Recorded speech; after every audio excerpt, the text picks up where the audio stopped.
여러분, 잠깐 일상적인 질문 하나 드려볼게요. 혹시 해외에 있는 가족이나 친구에게 돈을 보내본 적 있으세요?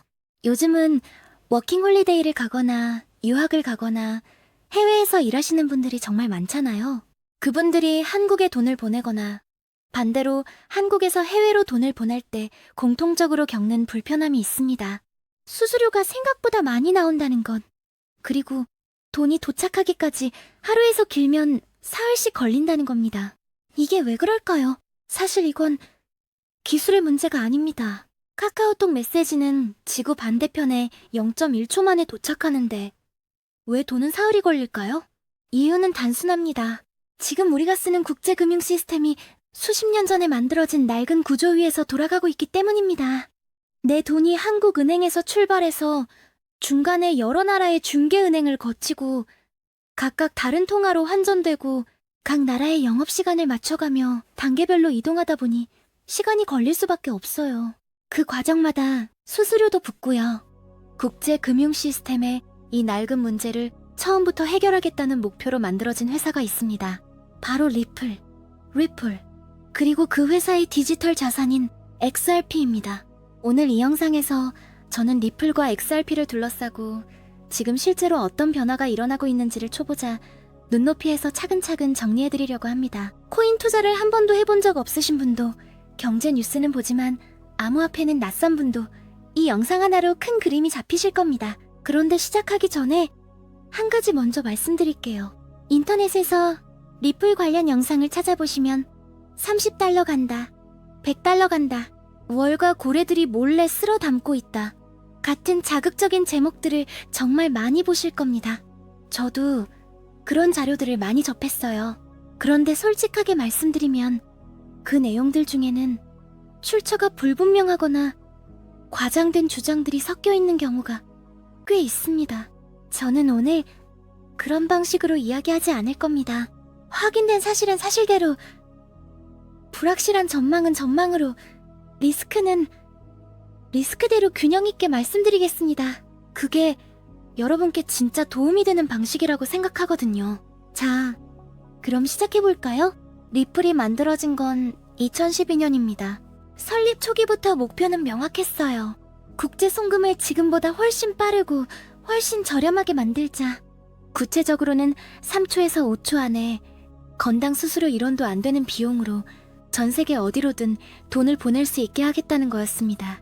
이를 위해 리플은 자체 블록체인 네트워크인 XRPL, 즉 XRP 레저를 만들었고, 이 네트워크에서 서로 다른 통화 간 교환을 실시간으로 처리해주는 자산이 바로 XRP입니다. 기술적으로 비유하자면 이렇습니다.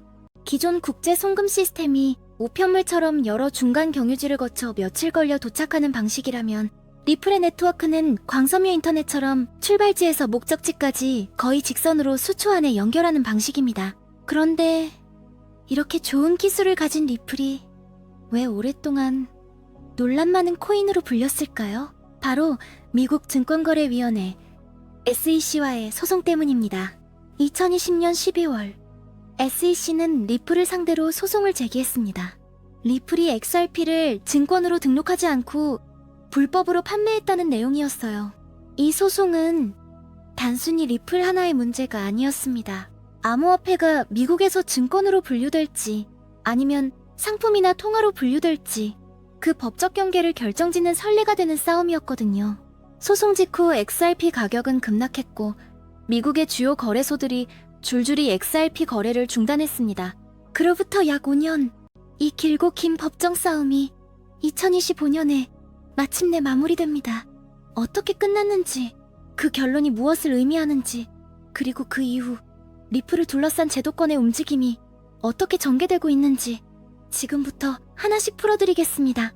오늘 영상 끝까지 함께 하시면 리플이 왜 지금 다시 주목받고 있는지, 그리고 어떤 시각으로 이 자산을 바라봐야 하는지 스스로 판단하실 수 있게 될 겁니다. 자, 시작합니다. 자, 도입부에서 리플이 왜 만들어졌는지, 그리고 5년간의 SEC 소송이 어떤 맥락에서 시작됐는지 큰 그림을 그려드렸습니다. 이제 본론입니다. 세 가지 흐름으로 나눠서 말씀드릴게요. 첫 번째, 소송이 실제로 어떻게 끝났는지 그 법적 결론의 진짜 의미. 두 번째, 소송 종결 이후 제도권에서 실제로 확인된 변화들. 세 번째, 리플의 핵심 기술이 실제로 어떻게 작동하는지, 그리고 냉정하게 봐야 할 리스크들. 이 세 가지를 오늘도 팩트 중심으로 하나씩 풀어드리겠습니다. 첫 번째 이야기, 5년 소송. 실제로 어떻게 끝났나? 2020년 12월 SEC가 리플의 소송을 제기했을 때 핵심 쟁점은 딱 하나였습니다. XRP가 증권이냐 아니냐. 이게 왜 이렇게 중요한지 한 번 더 짚고 넘어갈게요. 미국에서 증권을 발행하거나 판매하려면 반드시 SEC에 등록해야 하고 굉장히 엄격한 규제를 따라야 합니다. 만약 XRP가 증권으로 확정되면 리플은 지금까지 등록 없이 불법으로 증권을 팔아온 셈이 됩니다. 그렇게 되면 천문학적인 벌금은 물론이고 미국 시장에서 XRP를 거래하는 것 자체가 매우 어려워질 수 있어요. 반대로 증권이 아니라는 결론이 나오면 XRP는 훨씬 자유로운 환경에서 거래되고 사업에 활용될 수 있습니다. 소송의 첫 번째 중요한 분기점은 2023년 7월이었습니다. 뉴욕 연방지방법원의 아나리사 토레스 판사가 중간 판결을 내렸는데 내용이 꽤 세밀했습니다. 판결의 핵심을 쉽게 요약하면 이렇습니다. 거래소를 통해 일반 투자자들에게 판매된 XRP는 증권이 아니다.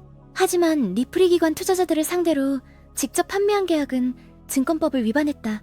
쉽게 말씀드리면 우리 같은 일반인이 업비트나 빗썸 같은 거래소에서 XRP를 사고 파는 건 문제없다는 거예요. 이 판결 소식이 나오자 XRP 가격은 하루 만에 70% 이상 급등했습니다. 그 이후에도 SEC는 항소를 준비하며 공방을 이어갔습니다. 그런데 2025년 들어 미국 정치 환경이 바뀌면서 상황이 급변했어요.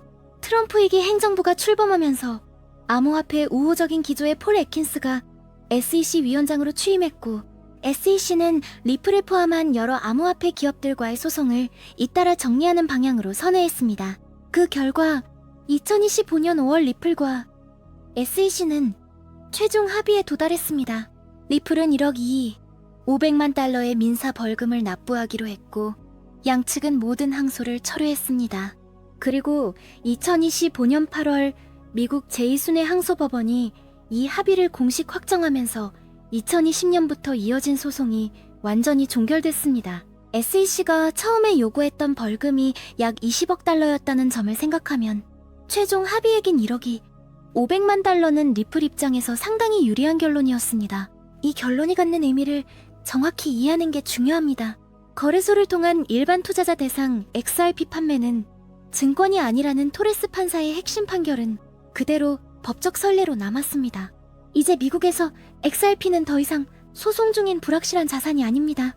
법적 지위가 상당 부분 명확해졌고 이 불확실성이 제거됐다는 사실 자체가 기관 투자자들에게는 매우 중요한 신호입니다. 리스크 관리가 최우선인 기관들에게 법적 리스크의 해소는 투자 검토의 첫 번째 관문을 통과하는 것과 같거든요. 두 번째 이야기, 소송 종결 이후 제도권에서 실제로 확인된 변화들. 소송이 마무리되자 제도권에서 눈에 띄는 움직임들이 나타나기 시작했습니다. 확인된 사실들을 중심으로 말씀드릴게요. 가장 먼저 주목할 변화는 ETF 시장입니다. ETF가 뭔지 모르시는 분들을 위해 간단히 설명드리면 주식처럼 거래소에서 사고 팔 수 있는 펀드입니다. 비트코인을 직접 사서 개인 지갑에 보관하는 건 복잡하고 해킹 위험도 있지만 비트코인 ETF를 사면 일반 주식 계좌에서 비트코인 가격에 연동된 투자를 할 수 있어요. 연금 계좌에도 담을 수 있고 세금 처리도 훨씬 편합니다. 이래서 ETF 승인은 기관과 일반 투자자 모두에게 진입장벽을 크게 낮추는 효과가 있습니다. 2025년 XRP 선물 ETF가 먼저 출시됐고 이어서 현물 XRP ETF도 미국 시장에 등장했습니다. 현물 ETF는 실제 XRP를 직접 보유하는 방식이라 선물 ETF보다 XRP 가격을 더 직접적으로 반영합니다. 그리고 출시 이후 XRP ETF에는 꾸준히 기관 자금이 유입되는 흐름이 확인됐습니다. 비트코인, 이더리움과 비교했을 때 상대적으로 강한 자금 유입세를 보인 시기도 있었습니다. 다만 여기서 한 가지 꼭 짚어드려야 할 게 있습니다. 원고에서 언급된 골드만삭스가 XRP ETF를 1억 380만 달러 보유하고 있으며 이는 전체 기관 중 압도적 1위라는 주장. 이건 현재 공식 공시 데이터로 정확하게 확인하기 어렵습니다. 13F 공시는 분기별로 제출되고 분류 방식도 복잡해서 특정 수치를 단정적으로 제시하는 건 과장될 소지가 있어요. 기관 자금이 유입되고 있다는 방향성 자체는 맞지만 특정 금액을 확정적 사실처럼 받아들이시면 안 됩니다. 이런 식으로 구체적인 숫자를 확신처럼 제시하는 정보는 항상 원문 출처를 직접 확인하는 습관이 필요합니다. 다음으로 주목할 움직임은 법적 환경의 변화입니다. 2025년 미국에서 지니어스 액트가 통과됐습니다. 이 법은 스테이블 코인, 즉 달러의 1대1로 연동된 디지털 화폐를 발행하는 기업들이 연방 차원의 규제를 받을 수 있는 경로를 열어준 법안입니다. 쉽게 말하면 지금까지 암호화폐 기업들은 주마다 다른 규제를 각각 따라야 했는데 이제 연방 단위의 통일된 규칙이 생긴 겁니다. 이건 기업 입장에서 훨씬 예측 가능하고 안정적인 사업 환경이 만들어진다는 의미예요. 리플은 이 흐름에 발맞춰 자체 스테이블 코인인 RLUSD를 출시했고 미국 내 연방은행 라이선스 취득을 추진하고 있습니다. 만약 이 라이선스가 실제로 승인된다면 리플은 JP모건이나 시티뱅크 같은 기존 상업은행과 같은 법적 틀 안에서 서비스를 제공할 수 있게 됩니다. 단, 현재 시점에서 이 라이선스는 아직 추진 중인 사안이지 완전히 확정된 사실이 아니라는 점은 분명히 말씀드립니다. 실제 사업면에서도 리플은 계속 확장하고 있습니다. 리플의 결제 네트워크인 리플넷에는 현재 전 세계 수십 개국의 금융기관들이 참여하고 있고 특히 일본 시장에서는 SBI 홀딩스와의 협력을 통해 실제 은행 간 송금 서비스에 리플 기술이 활용되고 있습니다. 또한 결제 플랫폼 회사인 레일을 약 2억 달러에 인수하며 실사용 기반을 넓히는 행보도 이어가고 있습니다. 그리고 스탠다드 차타드 같은 전통 금융기관의 분석가들이 XRP에 대한 가격 전망 보고서를 내기 시작했다는 것도 의미 있는 신호입니다. 물론 이런 전망치는 어디까지나 하나의 시나리오일 뿐 보장된 미래가 아니라는 점은 항상 염두에 두셔야 해요. 세 번째 이야기, 리플의 실제 기술, 그리고 냉정하게 봐야 할 리스크. 자, 이제 리플의 기술이 실제로 어떻게 작동하는지 좀 더 구체적으로 살펴보고 동시에 균형 잡힌 시각을 위해 리스크도 솔직하게 짚어드리겠습니다. 리플의 핵심 비즈니스 모델은 ODL, 온디맨드 리퀴디티입니다. 어려운 말 같지만 개념 자체는 간단합니다. 예를 들어 미국 회사가 멕시코 협력업체에 100만 달러를 보낸다고 해봅시다. 기존 방식이라면 미국 은행은 멕시코 페소를 미리 멕시코 은행 계좌에 예치해두어야 합니다. 결제가 생길 때마다 쓰기 위해서요. 이렇게 전 세계 은행들이 각국에 미리 쌓아두는 돈이 약 27조 달러에 달한다고 알려져 있습니다. 어마어마한 규모의 돈이 아무 수익도 내지 못한 채 묶여있는 거예요. ODL은 이 과정을 완전히 바꿉니다. 미국에서 달러를 XRP로 바꾸고 XRP를 멕시코에서 페소로 바꾸는 과정이 3, 5초 안에 이루어집니다. 중간에 돈을 묶어둘 필요가 없어요. 은행 입장에서는 수십억 달러를 여러 나라에 분산해서 묶어두지 않아도 되니 그 자금을 다른 곳에 활용할 수 있게 됩니다. 또 하나 중요한 기술적 요소가 ISO 20022입니다. 이건 전 세계 은행들이 서로 결제 메시지를 주고받을 때 사용하는 표준 언어라고 보시면 됩니다. 현재 전 세계 금융기관들이 이 표준으로 전환하는 작업을 진행 중인데 XRP 레저는 이 표준과 호환되도록 설계되어 있습니다. 이 말은 기존 은행들이 시스템을 처음부터 다시 만들지 않아도 리플 기술을 접목할 수 있다는 뜻입니다. 기존 시스템과의 호환성이 높다는 건 실제 도입 가능성도 높다는 의미예요. 그런데 이 기술이 아무리 훌륭해도 투자자라면 반드시 알아야 할 리스크들이 있습니다. 4가지로 정리해드릴게요. 첫 번째는 공급 물량 리스크입니다. 리플 재단은 현재 약 400억 개의 XRP를 에스크로, 즉 잠금 계좌에 보관하고 있습니다. 이 물량이 매달 일정 부분씩 시장에 풀릴 수 있어요. 수요가 그 공급 속도를 따라잡지 못하면 가격 상승에 제동이 걸릴 수 있습니다. 리플이 아무리 좋은 기술을 가져도 시장의 물량이 과도하게 풀리면 가격에 부정적 영향을 줄 수 있다는 점은 냉정하게 인식해야 합니다. 두 번째는 경쟁 심화 리스크입니다. 리플이 노리는 국제 결제 시장을 다른 누군가가 먼저 장악할 수도 있습니다. JP모건은 자체 JPM 코인을 운영하고 있고 전 세계 130개국 이상이 중앙은행 디지털 화폐, 즉 CBDC를 연구 중입니다. 만약 각국 중앙은행이 직접 디지털 화폐를 만들어서 국가 간 결제에 활용하게 되면 XRP가 브릿지 자산으로서 설자리가 좁아질 수 있습니다. 스텔라 같은 유사한 기술을 가진 경쟁자들도 있고요. 세 번째는 탈중앙화 논란과 신뢰 리스크입니다. 비트코인이나 이더리움과 달리 리플은 리플 재단이 상당한 영향력을 갖고 있는 구조입니다. 암호화폐 커뮤니티 일부에서는 이 때문에 진정한 탈중앙화가 아니다라는 비판이 꾸준히 제기됩니다. 이게 리플의 사업 모델에서는 오히려 장점이 될 수 있지만 암호화폐의 근본 철학인 탈중앙화를 중요하게 생각하는 투자자라면 이 점을 고려해야 합니다. 네 번째는 규제 환경의 지속적 불확실성입니다. 이번 SEC 소송이 마무리됐다고 해서 규제 문제가 완전히 끝난 건 아닙니다. 디지털 자산의 분류를 더 명확하게 규정하는 추가 법안들이 미국 의회에서 논의 중이고 이 법안들의 통과 여부와 내용에 따라 리플의 사업 환경이 달라질 수 있습니다. 또한 미국뿐 아니라 유럽, 아시아 각국의 규제 기조도 변수입니다. 트럼프 행정부의 친암호화폐 기조가 언제까지 이어질지도 알 수 없고요. 그리고 원고에서 언급된 연방표준자산 관리 체계 편입, 연준 마스터 계좌 획득, 팻나우 직접 연결 같은 표현들에 대해서도 솔직히 말씀드릴게요. 이런 방향으로의 가능성과 리플의 추진 의지는 분명히 있습니다. 그런데 이것이 이미 확정된 사실인 것처럼 받아들이시면 곤란합니다. 현재는 추진 중이거나 논의 중인 단계이지 완료된 사실이 아니에요. 리플 관련 정보를 접하실 때 할 예정이다, 를 추진 중이다, 와 가됐다를 명확하게 구분하는 게 중요합니다. 정리해드리겠습니다. 리플의 기술력은 실제로 검증된 가치가 있고 SEC 소송 종결과 ETF 출시, 지니어스 액트 같은 법적 환경 개선은 분명히 리플에게 유리한 변화입니다. 국제 결제 시장에서의 실사용 기반도 꾸준히 넓어지고 있고요. 하지만 이것이 특정 가격까지의 상승을 보장하거나 수학적으로 정해진 목적지로 만들지는 않습니다. 공급 물량, 경쟁 심화, 규제 변수, 그리고 전체 암호화폐 시장의 분위기까지 복잡한 요인들이 함께 작용합니다. 이 모든 흐름을 종합해서 어떤 시각으로 바라봐야 하는지 결론에서 정리해드리겠습니다. 자, 지금까지 정말 많은 이야기를 함께 했습니다.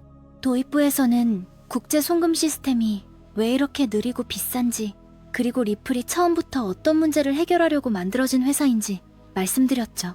본론에서는 5년간의 SEC 소송이 어떻게 마무리됐는지, 소송 종결 이후 제도권에서 실제로 어떤 변화들이 확인됐는지, 그리고 리플의 기술이 어떻게 작동하고 어떤 리스크가 있는지를 팩트 중심으로 풀어드렸습니다. 이제 마지막입니다. 결론에서는 3가지를 말씀드리려고 합니다. 이 모든 변화가 우리에게 어떤 의미인지, 리플을 바라볼 때 어떤 시각을 가져야 하는지, 그리고 인터넷에 넘쳐나는 리플 관련 정보들을 어떻게 걸러서 봐야 하는지, 이 3가지입니다. 먼저 솔직하게 말씀드릴게요. 리플을 둘러싼 변화는 분명히 실제합니다. SEC 소송 종결, XRP ETF 출시, 제니우스 액트 통과, 그리고 꾸준히 넓어지는 실사용 기반, 이것들은 제가 직접 확인한 사실들이고 리플이 5년 전과는 완전히 다른 법적, 제도적 위치에 서 있다는 건 부정할 수 없습니다. 그런데 동시에 인터넷에서 리플 관련 콘텐츠를 찾아보시면 이 변화들이 엄청나게 부풀려져서 전달되는 경우를 정말 많이 보실 겁니다. 골드만삭스가 수천억 원어치를 몰래 쓸어 담고 있다. 연방정부가 리플을 국가 표준으로 지정했다. 30달러는 수학적으로 확정된 목적지다. 이런 표현들은 사실처럼 들리지만 실제로는 확인되지 않은 주장이거나 가능성을 확실성처럼 포장한 경우가 대부분입니다. 왜 이런 콘텐츠들이 넘쳐날까요? 이건 리플만의 문제가 아니에요. 암호화폐 시장 전체에서 나타나는 현상입니다. 자극적인 제목과 확신에 찬 가격 전망은 조회수를 만들고 멤버십 가입을 유도하고 특정 코인의 매수세를 끌어올리는 데 효과적이거든요. 그 과정에서 피해를 보는 건 언제나 정보를 검증할 여력이 없는 초보 투자자들입니다. 저는 오늘 영상에서 그런 방식을 쓰지 않으려고 의도적으로 노력했습니다. 확인된 사실은 사실로, 추진 중인 것은 추진 중인 것으로, 불확실한 전망은 전망으로 구분해서 말씀드린 이유가 바로 그겁니다. 그렇다면 리플을 어떤 시각으로 바라봐야 할까요? 저는 리플을 이렇게 정의하고 싶습니다. 실제로 해결하려는 문제가 명확하고 그 문제를 풀 수 있는 기술을 갖고 있으며 법적 불확실성이 상당 부분 해소된 자산. 단, 그 가능성이 실제 가치로 전환되기까지는 여전히 많은 변수가 남아있는 자산. 국제 결제 시장의 비효율은 실제하는 문제입니다. 전 세계 은행들이 27조 달러를 각국 계좌에 미리 묶어두는 구조는 분명히 개선될 필요가 있고, 리플의 기술은 그 해결책 중 하나로 진지하게 검토받고 있습니다. SEC 소송이 마무리되고 ETF가 출시되면서 제도권 진입의 첫 번째 관문을 통과한 것도 사실입니다. 하지만 동시에 이것도 사실입니다. 국제 결제 시장은 리플만 노리는 게 아닙니다.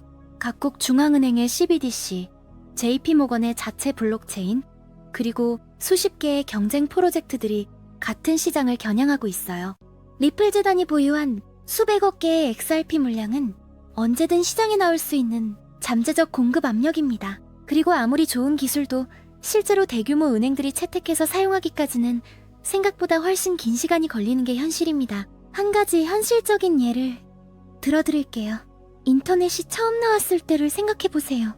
1990년대 중반에 인터넷이 세상을 바꿀 것이라고 한 사람들은 결국 맞았습니다. 하지만 그 과정에서 닷컴 버블이 터지면서 수많은 투자자들이 큰 손실을 봤어요. 방향은 맞았지만 속도와 규모에 대한 예측은 크게 빗나갔던 거죠. 블록체인과 암호화폐도 비슷한 맥락에서 볼 필요가 있습니다. 기술 자체의 방향성은 의미 있을 수 있지만 그 가능성이 언제, 어떤 속도로, 어떤 방식으로 실현될지는 아무도 정확히 알 수 없습니다. 마지막으로 드리고 싶은 말씀은 투자 기술이 아니라 정보를 대하는 태도에 관한 이야기입니다. 오늘 이 영상을 보신 분들은 이제 리플에 대해 기본적인 사실들을 알게 되셨습니다.